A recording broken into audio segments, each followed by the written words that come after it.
ఇప్పుడు కేవలం 7999K up to 10 kgs వరకు బరువు తగ్గి అధిక బరువు నుంచి వచ్చే ప్రధాన సమస్యలను దూరం చేసుకోండి. లోక్సభ ఎన్నికలకు త్వరలో నోటిఫికేషన్ రాబోతుండటంతో ప్రచారంలో జోరు పెంచేసింది బీజేపీ. రాష్ట్రాల్లో ప్రధాని మోడీ పర్యటనకు షెడ్యూల్ ఖరారు చేసుకుంది. ఈ పార్లమెంట్ ఎన్నికల్లో 400కు పైగా సీట్లే టార్గెట్ గా కార్యాచరణను ప్లాన్ చేసింది.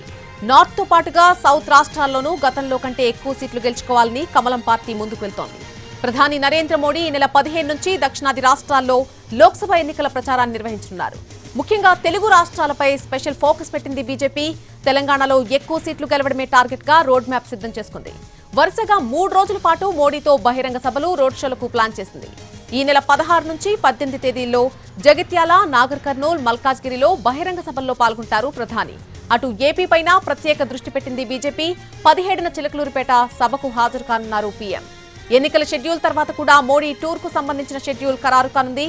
3 రోజుల పర్యటనలో భాగంగా చివరి విజిట్ లో హైదరాబాద్, సికింద్రాబాద్ పార్లమెంట్ల పరిధిలో భారీ రోడ్ షో నిర్వహించే అవకాశం ఉన్నట్టుగా తెలుస్తోంది. 2 పార్లమెంటు స్థానాల పరిధిలో ఓటర్లను బీజేపీ వైపుకు తిప్పుకోవడంపై కాషాయ పార్టీ దృష్టి కేంద్రీకరించింది.